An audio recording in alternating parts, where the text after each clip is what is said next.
નમસ્કાર. ચાલો આજે આપણે એક એવી જગ્યાની વાત કરીએ જે આજકાલ બહુ જ ચર્ચામાં છે. ગુજરાતનું એક નાનું ગામ બારેજા. એક એવી જગ્યા જ્યાં કંઈક એવું થઈ રહ્યું છે જેણે દેશ-વિદેશના લોકોનું ધ્યાન પોતાના તરફ ખેંચ્યું છે.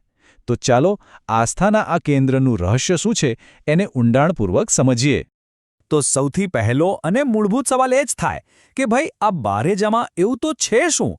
શા માટે લાખોની સંખ્યામાં લોકો એક નાનકડા ગામ તરફ આટલા ખેંચાઈ રહ્યા છે? ચાલો આ જ રહસ્ય પરથી આજે પડદો ઉઠાવીએ. આ આખી ઘટનાનો જે મુખ્ય પોઈન્ટ છે ને એ છે દર રવિવાર. હા, આ કોઈ સામાન્ય રવિવાર નથી હોતો, પણ એ દિવસ અહીં કંઈક અલગ જ હોય છે. આસ્થા અને શ્રદ્ધાનો જાણે કે મહાસાગર ઉમટે છે. અને એ જોવા માટે, એ અનુભવવા માટે કેટલા લોકો આવે છે ખબર છે? કોઈ 1000-2000ની વાત નથી. અહીં તો દર રવિવારે લાખોની સંખ્યામાં શ્રદ્ધાળુઓ ઉમટી પડે છે. પણ સવાલ એ છે કે શા માટે? આટલી મોટી ભીડ પાછળનું કારણ શું હોઈ શકે? ચાલો એ જ જાણીએ. તો હવે સીધા જ મુદ્દા પર આવીએ. રવિવારે ત્યાં શું થાય છે? આપણો પહેલો વિભાગ છે રવિવારનો દિવ્ય દરબાર. ચાલો જોઈએ કે એ દિવસે એવું તે શું બને છે જે લાખો લોકોને ત્યાં ખેંચી લાવે છે. જુઓ, દર રવિવારે અહીં માતાજીની એક દિવ્ય ગાદી ભરાય છે. ત્યાં માતાજીના સેવક દ્વારા એક પ્રવચન આપવામાં આવે છે. અને પ્રવચનમાં શું હોય? તો કે જીવન કઈ રીતે જીવવું, વ્યસનથી દૂર કેમ રહેવું અને શ્રદ્ધાના માર્ગ પર કેવી રીતે ચાલવું, આ બધી વાતો. પણ સૌથી નવાઈની વાત તો એ છે કે લાખો લોકો હોવા છતાં બધું એકદમ શાંતિથી અને શિસ્તબદ્ધ રીતે ચાલતું હોય છે. રવિવારના દરબારની વાત તો આપણે કરી, પણ આ જગ્યાની ખરી ઓળખ તો એક બીજી જ વાત સાથે જોડાયેલી છે. અને એ છે ચમત્કાર. તો હવે વાત કરીએ આપણા બીજા વિભાગની, આસ્થાનો ચમત્કાર. અહીં એ શક્તિની વાત છે જેણે કેટલાય નિરાશ પરિવારોના જીવનમાં ખુશીઓ ભરી દીધી છે. અહીં આવનારા લોકોની શ્રદ્ધાનો જે પાયો છે ને એ આ એક લાઇનમાં સમાઈ જાય છે. એમનું માનવું છે કે જ્યારે આધુનિક મેડિકલ સાયન્સ અને ડોક્ટરો પણ હાર માની લે છે, બસ ત્યાંથી જ અહીં આસ્થાનું કામ શરૂ થાય છે. એટલે કે એક બાજુ છે મેડિકલ સાયન્સ, જ્યાં ડોક્ટરો હાથ ઊંચા કરી દે છે, કહે છે કે ભાઈ હવે કશું જ શક્ય નથી, બધા રિપોર્ટ પણ નેગેટિવ છે. અને બીજી બાજુ છે માતાજી પરની શ્રદ્ધા, જે ભક્તોના મતે સંતાન પ્રાપ્તિના બંધ દરવાજા ખોલી નાખે છે. અને ઘણા કિસ્સાઓમાં તો આખી કહાની કંઈક આવી હોય છે. લોકો લગ્નના 10-15 વર્ષ સુધી સંતાનની રાહ જોતા હોય છે. મોટામાં મોટા ડોક્ટરોને બતાવીને થાકી ગયા હોય અને ડોક્ટરો પણ ના પાડી દે કે હવે કોઈ ચાન્સ નથી. બસ ત્યારે જ એ લોકો છેલ્લી આશા લઈને બારેજા પહોંચે છે. અને કહેવાય છે કે એમની શ્રદ્ધા ફળે છે અને એમના ઘરે સંતાનનો જન્મ થાય છે.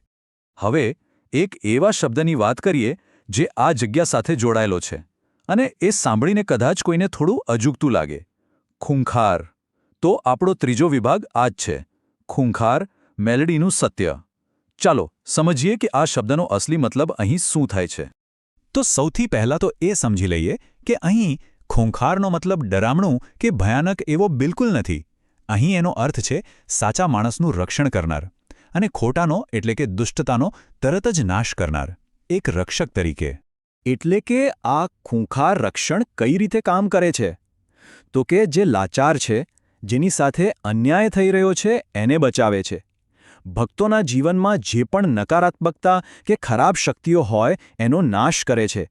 અને જે ભક્ત સાચો હોય એને ફટાફટ ન્યાય અપાવે છે. આ છે એનો અર્થ. તો આપણે ચમત્કારની વાત કરી, ખૂંખાર શબ્દનો સાચો અર્થ પણ સમજ્યા. પણ આ બધાની પાછળનું મુખ્ય વિચાર શું છે? મૂળ સાર શું છે? એ જ છે આપણો ચોથો વિભાગ, શ્રદ્ધા અને સબૂરી. આ બે શબ્દો જ અહીંની આસ્થાનો પાયો છે. તો ચાલો અત્યાર સુધી આપણે જે પણ વાત કરી એના મુખ્ય મુદ્દાઓ ફટાફટ જોઈ લઈએ. અહીંનો ખાસ દિવસ કયો? તો કે દર રવિવાર. મુખ્ય આકર્ષણ શું છે? માતાજીની ગાદી અને ત્યાં થતું પ્રવચન. લોકોની માન્યતા શું છે? તો કે સંતાન પ્રાપ્તિ અને બીમારીઓમાં રાહત જેવા ચમત્કારો થાય છે. અને ત્યાંનું વાતાવરણ કેવું હોય છે? એકદમ ભક્તિમય અને પોઝિટિવ એનર્જીથી ભરપૂર. અને અહીં આવનારા ભક્તોનું માનવું છે કે બે વસ્તુઓ વગર અહીં કશું જ શક્ય નથી. પહેલી છે માતાજી પરની અતૂટ શ્રદ્ધા, અને બીજી છે ધીરજ એટલે કે સબૂરી. આ બે વસ્તુ હોય તો જ મનોકામના પૂર્ણ થાય છે, એવી એમની દ્રઢ માન્યતા છે. અને છેલ્લે એક વાક્ય જે અહીંની શ્રદ્ધાનો આખો સાર કહી દે છે. અહીંના લોકો દ્રઢપણે માને છે કે જેના નસીબમાં કાંઈ નથી હોતું એના નસીબમાં મારી બારેજાની મેલડી લખે છે. આ એક જ વાક્યમાં એમનો અતૂટ વિશ્વાસ છલકાય છે. તો આસ્થા, ચમત્કાર અને વિજ્ઞાન આ બધાની વચ્ચે બારેજાની આ જે ઘટના છે એના વિશે જાણ્યા પછી મનમાં કેવા વિચારો આવે છે? આ એક એવો સવાલ છે જે ખરેખર વિચારવા જેવો છે.